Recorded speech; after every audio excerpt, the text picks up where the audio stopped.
네, 연희 씨 네. 인사드릴까요? 네. 안녕하세요. 안녕하세요. 네. 어떻게 추운데 잘 지내시죠? 추위에 뭐 이젠 추워요. 그래도 감기 조심하시고. 그죠. 근데 정말 무서운 게 네. 혹시 감기 와서 콧물 나온다거나 뭐 쿨쩍거린다거나 기침 한번 혹시 하면 지하철 타고 있다가 하면 뭐 쫙 시선이 쳐다보는 거예요. 그래서 무서웠어. 이젠 겨우 참아요. 기침 한번 나와도. 요즘 코로나 시국이라 아마 많이들 네. 신경 쓰실 거예요. 저도 이제 저도 전에는 신경 안 썼거든요. 이게 남자들은 네. 또 감기 걸려도 약을 잘 안 먹어요. 근데 네. 이제 저희 한번 강남에 잠깐 촬영했을 때는 이제 강남이다 보니까 들어갈 때마다 이게 뭐 체크를 하고 이러니까 약을 엄청 먹었죠. 그때 촬영 있어서 갈 때 이제 보통 그냥 앓고 마는데 이제 그런 게 좀 어려움이 있습니다. 요즘 감기 환자들 힘들 것 같아요. 재채기도 힘들죠. 함부로 못 하고. 아이고 이제 네. 혼자 지내시니까 이게 사람이라는 게 좀 그래도 살도 부딪히고 이래 따뜻함이 있어야 그래도 되는데. 힘들까봐 이렇게 코트님이랑 옆에서 잘해주지 않습니까? 그럼요. 네, 그거 꼭 아셔야 된다, 여러분. 네, 오늘 연희 씨가 있기까지. 네, 맞습니다. 네, 농담이고요. 네, 오늘은 이런 추위를 더 좀 싸늘하게 하는 미국의 제재 얘기입니다. 러시아에서 북한 노동자 관련 러시아 기업을 제재한 미국을 강하게 비판했다는 소식입니다. 네. 네, 20일 날 네. 러시아 내무부 대변인이 발표를 합니다. 그러면서 북의 노동자들이 해외 파견되지 않았습니까? 네. 그 사람들을 이렇게 받았다고 해가지고 러시아의 두 개의 회사를 강제 제재를 시켰다고. 너무하다. 왜 국제법에 어긋나게 자기네 법을 가지고 국제법에 대하려고 하냐 하면서 반발을 해놨었습니다. 네, 그러니까 이거는 조금 여러분이 어떻게 생각하실지 모르겠는데 그래도 이런 소식을 작게 들으시고 뭐 판단은 가족 여러분이 하시는데 과연 이것이 제대로 된 제재냐, 미국에게 누가 이런 권한을 줬는가 조금 생각을 해봐야 될 것 같아요. 네, 이게 2006년부터 2017년까지 11건의 대북 제재가 있었다고 해요. 그 중에 상당히 많은 부분은 2016년, 17년도에 집중돼 있는데 이것들이 지금 이제 북에서 여러 가지 제재 조치가 있었는데 그 중에서도 이제 북에서 노동자들이 많이 해외 나가서 네. 일을 하나 봐요. 근데 이것도 우리가 노동자들이 가서 뭐라 그럴까 이 돈을 착취한다 이렇게도 많이 얘기하는데 그렇게 생각하지 마. 우리도 사우디 가서 일하고 심지어는 월남 파병에 가서 목숨 걸고 돈도 받아오지 않았습니까? 지금 러시아도 이제 주로 북도 러시아는 주로 이제 벌목 일도 많이 하나 봐요. 그쵸. 네, 그리고 뭐 아프리카에도 많이 나가 있다고 그래요. 콩농사, 농사도 네네. 많이 나가고요. 네, 그리고 뭐 의료 지원 맞습니다. 같은 것도 네. 많이 나와 아프리카 같은 경우는 외화가 그만큼 이제 소중하니까. 그런데 러시아에서 이런 북녘 노동자들을 고용했다고 해서 미국이 러시아 기업의 대외 활동을 제재하고 뭐 금융을 막고 이런 것들을 과연 우리가 받아들여야 하는 건지 어떤 정당성이 있는 건지 우리가 좀 생각해 봐야 되지 않을까 싶어서 한번 골라주신 것 같아요. 네. 정말 이게 어이가 없었어요. 네네. 이걸 어떻게 좀 상식적으로 어떻게 판단을 해야 되는지. 미국 자체가 자기는 국제적인 세계 경찰국이다 자처하지 않습니까? 그래서 모든 국가의 전 세계 전쟁을 이 사람 미국에다 관할을 하고 있고 자기네 마음대로 전쟁 일으키겠으면 일으키고 뭐 이런 게 하지 않습니까? 어이가 없고요. 우리가 남쪽에서 보게 되면 옛날에 독일에도 파병이 아니라 독일에도 단벌로 우리 저 60년대 간호사나 광부로 간 거요? 광부도 네네. 가고 그때 남쪽에 우리가 해방돼가지고 정말 어렵지 않았습니까? 남북이. 그럴 때 그 하나의 어떤 기회가 됐던 거 아니에요. 네네. 가서 돈도 좀 벌어오고 그랬던. 그거까지 막았다면 남쪽은 정말 힘들었죠. 네. 좀 살기 어렵겠죠. 단적 신뢰로 북의 권한의 행군이라는 정말 어려운, 정말 수많은 사람들이 죽어야 했던 있었습니다. 그걸 세계적으로 너네 북의 어떤 권력이, 너네가 국가가 잘못해서 이 사람들 굶겨 죽였어 이렇게 말을 하는데 이렇게 밖에 나가서 진짜 노동자들이 돈 조금 벌으려고 했던 이런 것까지 철저히 막고 선턱같게 기판이게까지 북에 못 들어가게 번펜도 못 들어가게 이렇게 철저히 봉쇄했던 나라가 바로 미국 아닙니까? 그 많은 사람들이 굶어 죽었고 힘들어했던 장본인이 바로 미국인 거예요. 세계적으로 인권을 마련하는 미국이 바로 북의 그 많은 인간들의 생명을 뺏어왔던 게 바로 장본인이 미국입니다. 근데 아직까지도 북이 노동자들이 나갈 수 있는 데 대해서 그걸 막기 위해서 다른 나라까지 제재하는 거 아닙니까? 그래서 지금 이 미국 외무성 자하로바의 성명에 따르면 러시아에 대해서 미국이 유엔 안전보장이사회 결의를 위반하는 행위라고 하면서 저질렀다고 비난했다고 이제 미국을 비난한 건데, 이런 것들은 국제법의 보편적인 규정에 위반되는, 그러니까 미국의 자국의 법적 규정을, 자국의 어떤 규정을 다른 나라들에게, 주권 국가에게 강제적으로 강요하고 있다는 거죠. 이게 왜냐하면 미국이란 나라는 안보리에서 조율된 결의도 네. 미국이 과연 준수하느냐. 미국은 이란과 관련돼서는 뭐가 수가 틀려. 그쵸. 안보리 결의랑 미국이랑 생각이 달라. 그러면 그냥 그 결의 안에서 탈퇴해요. 지 마음대로 일방적으로 그냥 나온 나오죠. 다음에 그냥 독자적으로 결의하고, 또 그쵸. 유리하면 유엔이라는 어떤 명분, 네. 틀을 쓰고서 또 규정하고 제재하고 이런 것도 있고, 또 그리고 그런 명분적인 문제도 있고,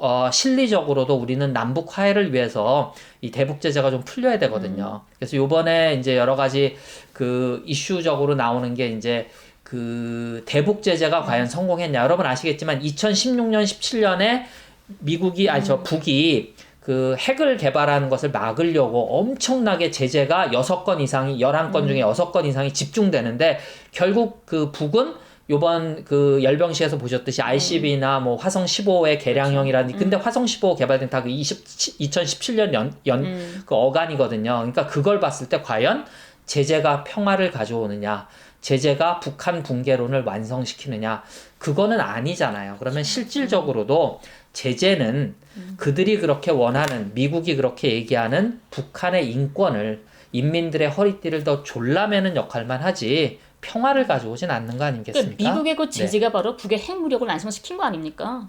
그러니까 반대로 생각하면 그걸 뚫고도 완성했기 때문에 제재는 실효성이 없는 거죠. 그러니까 제재가 없었다면 북이 그렇게까지 핵 완성을 가지고 하려고 노력하진 않았을 것 같습니다. 네. 제재라든가 정전선언 이런 게 이미 전에 돼 있다면 북이 그렇게 핵을 가지려고 했겠습니까? 미국 때문에 어떻게나 북을 붕괴시키고 굶게 죽이려고 날뛰니까 어떻게나 자기네 살아남으려고 살아남자는 게 대책이 바로 핵 무장력 아니었습니까?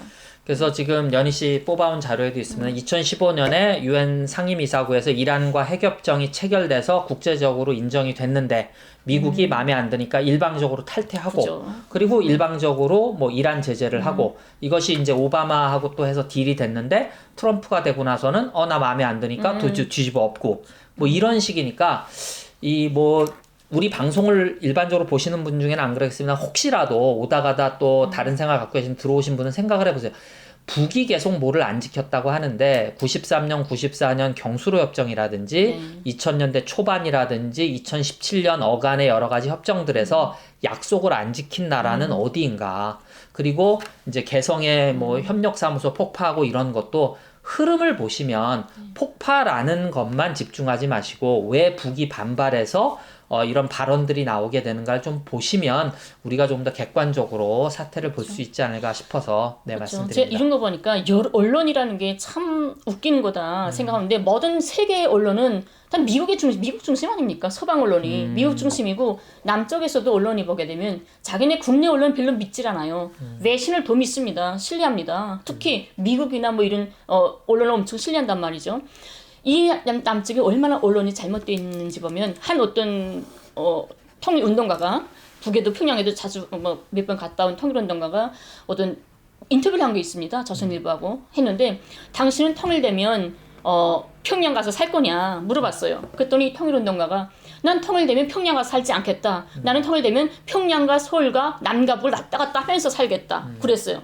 근데 조선일보에는 누구 통일되면 북에서 안 산다. 이것만 찍는 거예요. 그게 말이 안 되는 거죠. 그러니까 선택적인 거죠. 선택적으로 이제 언론을 편집하고, 그러니까 100% 왜냐하면 팩트들을 우리가 다 나열할 수는 없잖아요. 그러니까 사실은 우리가 기계적인 중립이라는 것도 가능한 게 아니고, 그래서 지금 그 러시아 쪽의 어떤 그 반발 이유 있는 얘기들을 조금 더 전달해 드리면, 러시아 기업들에 대한 근거 없는 제재는 미국이 자국의 대외 정책에서의 비건설적인 행동으로부터 지금 말씀하신 대로 여론을 분산시키고 미국 행정부의 이제 근거 없는 차별적인 제재라는 거죠. 그런 식으로 해서 이제 북에서 파견한 그 노동자들, 해외 노동자들을 처음엔 동결했다가 이제 그 다음에는 강제 송환이거든요. 그래서 이제 다 송환 조치 당해서 돌아가는 지금 상황이고 송환 이미 됐고 사실은 이제 이런 것들이 북을 더 이렇게 극한 곳으로 몰게 되면 북은 또 우리도 마찬가지 아니겠습니까? 극한 곳으로 몰리면 자구책을 구하게 되고 그러다 보면 이제 강대강 대립이 나오는 거고 그러면서 어떤 극한 대립의 상황을 미국은 유도하고 있는 게 하는 합리적인 의심이 드네요. 네.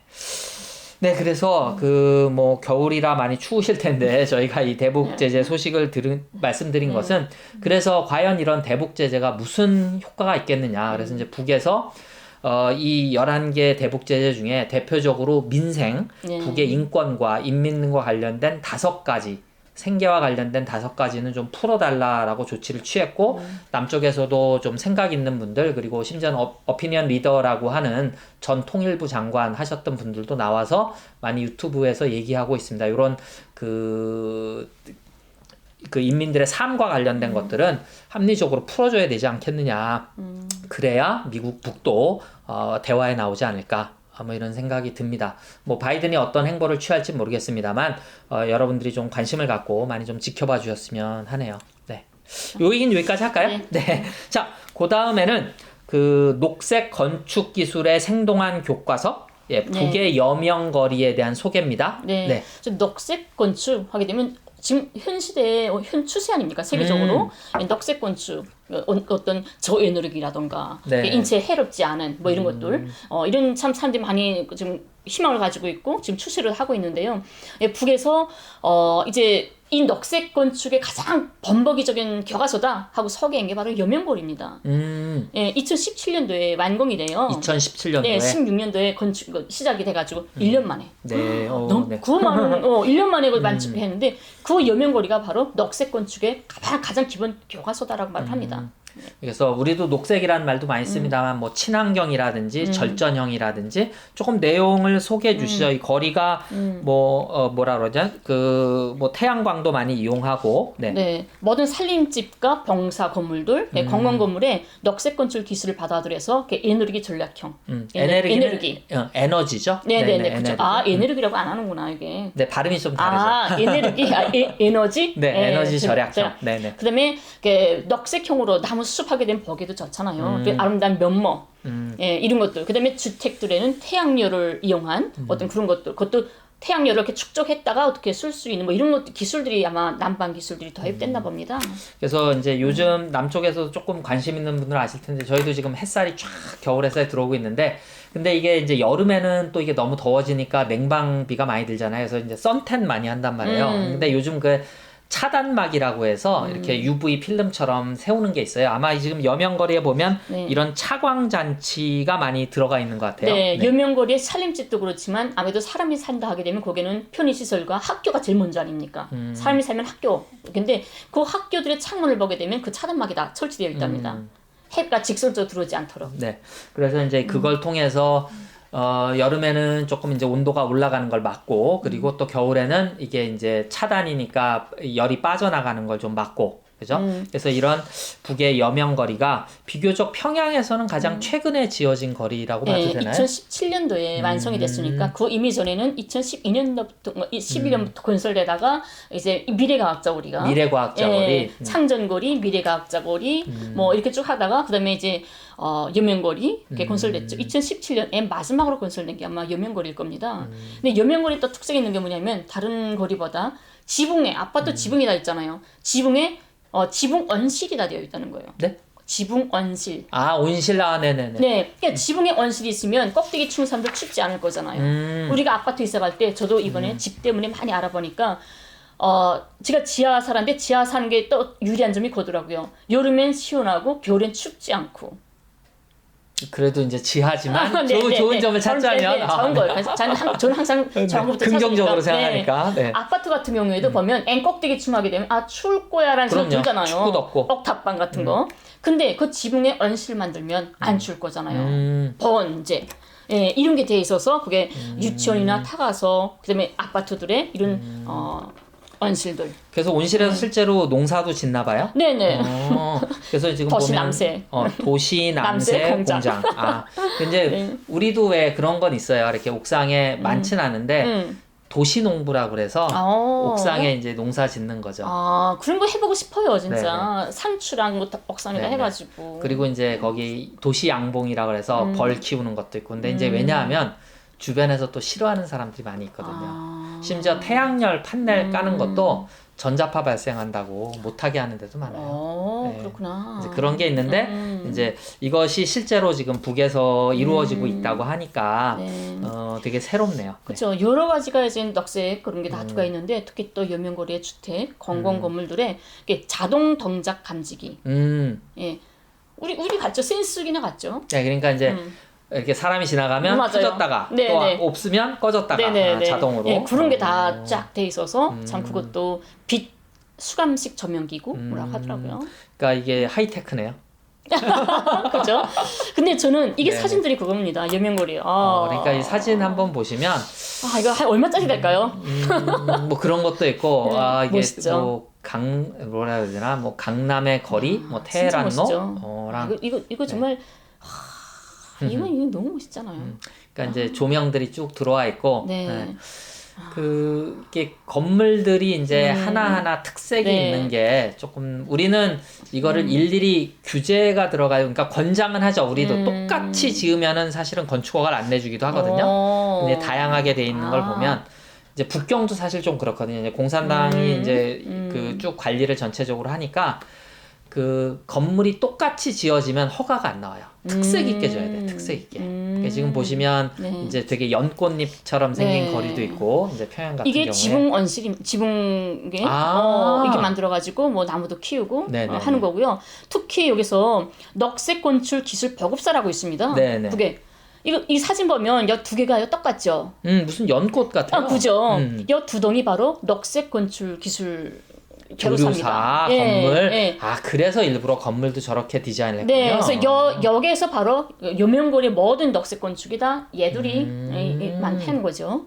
그래서 이제 여러분 이미지 사진 중에 이렇게 약간 연꽃 건물처럼 두 이쁘죠. 개가 붙어 있는 건물이 이 여명거리에 그리고 이후에 아마 뭐 평양이 건설되는 이런 녹색 건축 기술을 네. 알려주고 지도해주고 홍보해주는 특히 이게 넉색 건축 기술 벽업사 아닙니까? 네. 이 이름에 맞게끔 간판도 참 특이합니다. 이 간판 보십시오. 이게 전자파가 아닌 뭐야? 약간 친환경적으로 자연적으로 빛이 나나 보죠? 네, 꽃이에요. 꽃으로 이름을 썼고 그 뒤에 옆에는 잔디예요. 와, 이게 이렇게 되네요. 벽면 녹화 기술을 네. 이용한 거군요. 이름은 글자 이름은 꽃으로 만들었고 그 바닥면은 잔디로 만들었어요. 네. 이거 어떻게 살아있죠? 모르겠네 하여튼. 와. 꽃과 잔디로 꾸민 간판이군요. 이거 좀 밑에 모습이고 이게 전체적으로 보게 되면 이렇게 연꽃이 되는 거죠. 이 여명거리에 그 유명한 분도 한 분 사신다며 평양에. 네, 제가 살고 있습니다. 그러니까 정확히는 따님이. 네, 딸이 현재 여명거리역에 여명거리 엄반집에 요리사로 살고 있고요. 네. 그 전에 여기 오시기 전에 살던 거리는 어디셨죠? 저는 저게 처음에 버드나무 거리였어요. 버드나무 거리였다가 지금 용강거리로 돼가지고 평양역에서부터 대옥장까지 거리가 용강거리예요. 용광이시라. 이거 윤희상 알죠? 네네. 윤희상 음악당 딱 맞은편이 우리 아팠답니다. 그래서 평양에는 이제 윤희상 음악당이 있고. 앞이었는데 이번에 여기로 이사 갔다고 그래가지고 어딘지 모릅니다, 저도. 그러니까 이제 우리도 그런 게 좀 있어야 되는데 여러분 아시는 분은 알겠지만 윤희상 씨가 아마 고향이 통영일 거예요. 네, 맞아요. 그래서 통영에 이제 음악당이 있었는데 네. 하도 악악대는 사람들이 있어서 그쵸. 그 윤희상 음악당 이름을 바꿨죠. 예. 그 부인님이랑 따님이랑 봤어요. 그 통영에 가서 근데 참 안타깝더라고요. 그래요. 만나고 있어요. 그래서 이제 북에는 윤희상 음악당도 그죠. 있고 그 뭐 하니까 뭐 조금 얘기는 셉니다만 송도율 교수님 생각도 나는데 이제 그분이 그 나름 민주화됐다고 해서 이제 여기 왔었는데 이제 입국하는 공항에서 바로 체포돼서 이제 국가보안법으로 처벌받고 이랬던 일도 있었는데 이제 그런 것들이 아직은 우리가 조금 뭐랄까 통일을 준비하는데 조금 우리도 내부적으로 정리할 게 많이 있지 않을까. 그리고 이번에 연희 씨 그 경찰에서 검찰로 송치된 문제가 어떻게 처리되느냐, 출입 금지가 풀리느냐 안 풀리느냐 이런 것들이 민주당과 행정부의 어떤 의지를 우리가 좀 볼 수 있는 시금석이 될 것 같아서 저희들도 관심이 많이 갑니다. 저 특히 또 이번에 이거 네. 18일인가요? 국회에서 국가보안법 7조, 8조 이거 찬양 고무죠. 네네네. 그 제항에 대한 논쟁이 있다고 하지 않습니까? 국회에. 네네. 그래서 뭐 안성의 국회의원, 이기민 국회의원 네네네. 대표 발의했다고 하는데 주의 깊게 좀 세다보고 있습니다. 저는 관심사라서 제일 제명 자체가 올라간 게 국가보안법 찬양 거부 아닙니까? 북을 찬양했다고. 제가 평생을 북에서 태어나서 자랐는데 내 고향을 자랑하죠. 누굴 자랑하겠어요. 근데 그게 죄가 돼가지고 지금 계류 중이라서 이게 어떻게 될지 그 죄가 없어질지 좀 지켜봅니다. 이 국가보안법으로 기소돼서 판결되는 퍼센티지 중에 90% 이상이 7조래요. 그죠?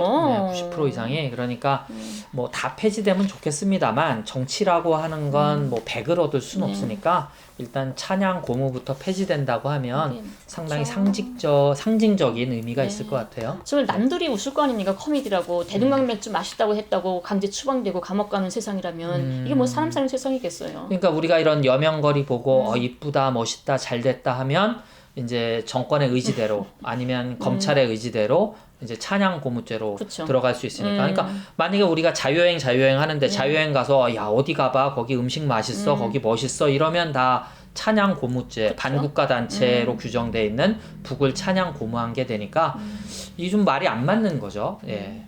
그렇습니다. 씁쓸합니다. 네. 그래서 이제 연희 씨가 또 북에 올라가셔서 여명거리에서 이제 저희를 맞아주실 날을 기다리면서 기대해 봅니다. 네. 오늘은 여기서 마칠까요? 네. 여러분 감사합니다.